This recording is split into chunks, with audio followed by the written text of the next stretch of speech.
Hello மக்களே, இன்றைக்கி நம்ம பார்க்கக்கூடிய இந்த வீடியோவை ஸ்பான்சர் பண்ணுறது நம்ம பைமோட் அப்ளிகேஷனை. இந்த அப்ளிகேஷனை நீங்கள் டவுன்லோட் பண்ணி மளிகை பொருள் மற்றும் க்ரோசரி ஜாமான்களை வாங்கி பயன்பெறுங்க.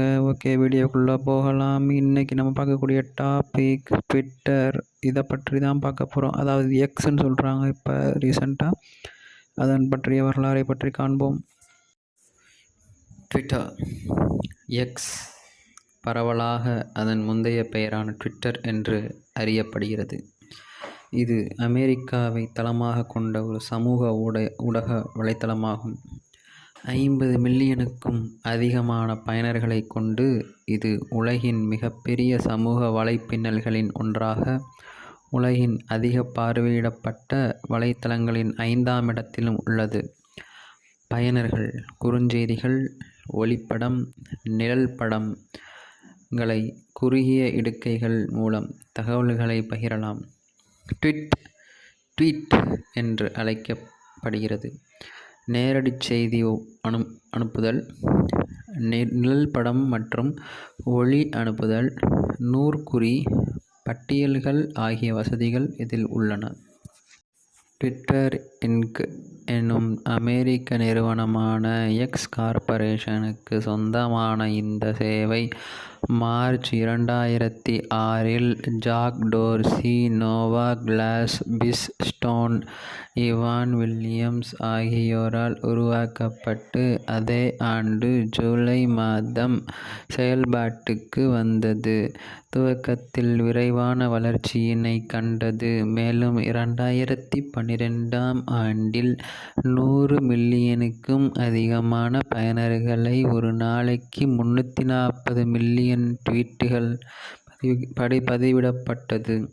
கலிபோர்னியாவின் சான் பிரான்சிஸ்கோவினை தளமாக கொண்ட ட்விட்டர் உலகம் முழுவதும் 25க்கும் மேற்பட்ட அலுவலகங்களை கொண்டிருந்தது. இதன் முதன்மை பண்புக்கூறு பதிவுகள் சுருக்கமாக இருக்க வேண்டும் என்பதாகும். 2020ஆம் ஆண்டில் சுமார் 48 மில்லியன் கணக்குகளை கொண்டிருந்தது.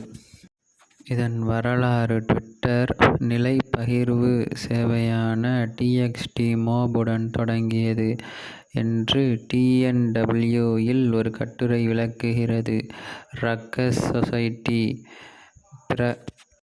MIT மீடியா லேப் ஆகியவற்றுடன் தொடர்புடைய மாணவர்கள் ஆர்வலருமான டாட் கிர்ஷ் 2004 குடியரசுக் கட்சியின் தேசிய மாநாட்டில் போராட்டங்களை ஒழுங்கமைக்கவும் ஆர்வலர்கள் உதவுவதற்கான அடிப்படை செயலி ஒன்றினை உருவாக்கினார். அன்றைய பிற குறுஞ்செய்தி பகிர்வு பயன்பாடுகளால் ஈர்க்கப்பட்ட வலையொலி நிறுவனமான வோடியோ-இன் உறுப்பினர்கள் ஒரு புதிய பயன்பாட்டை உருவாக்கியது குறிப்பிடத்தக்கது.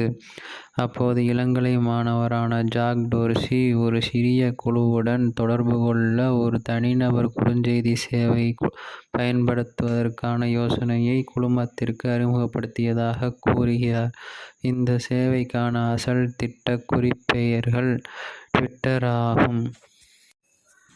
ட்விட்டரின் உரிமையில் ஏற்பட்ட மாற்றத்தை தொடர்ந்து மஸ்க் இந்த தளத்தின் எக்ஸ் மற்றும் எக்ஸ்ட்விட்டர் என்று குறிப்பிடத் தொடங்கினார். மேலும் சமூக குறிப்புகளை போட்வாட்ச் எனவும் மேற்கோள்கள் ட்வீட்டுகளை மேற்கொள்ளவும் மாற்றினார். ஜூலை 2023இல் மஸ்க் மறுபெயரிடலை உறுதிப்படுத்தினார். இது x.com திரளும் லாக உருவானது.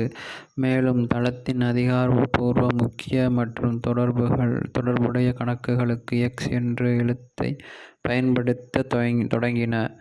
ஆண்ட்ராய்டு பயன்பாட்டின் பெயர் இலச்சின் ஜூலை 27ஆம் நாள் கூகிள் பிளேயில் எக்ஸ் என மாற்றப்பட்டது. ஆப்பிள் அதன் குறைந்தபட்ச எழுத்து நீளம் 2க்கு விதிவிலக்கு அளித்த பின்னர் ஜூலை 31இல் ஆப் ஸ்டோரில் அதே மாற்றம் நேரலையில் வந்தது.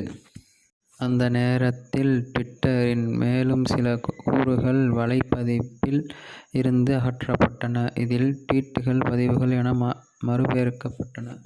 இதுவே ட்விட்டரின் வரலாறு ஆகும். நன்றி, வணக்கம்.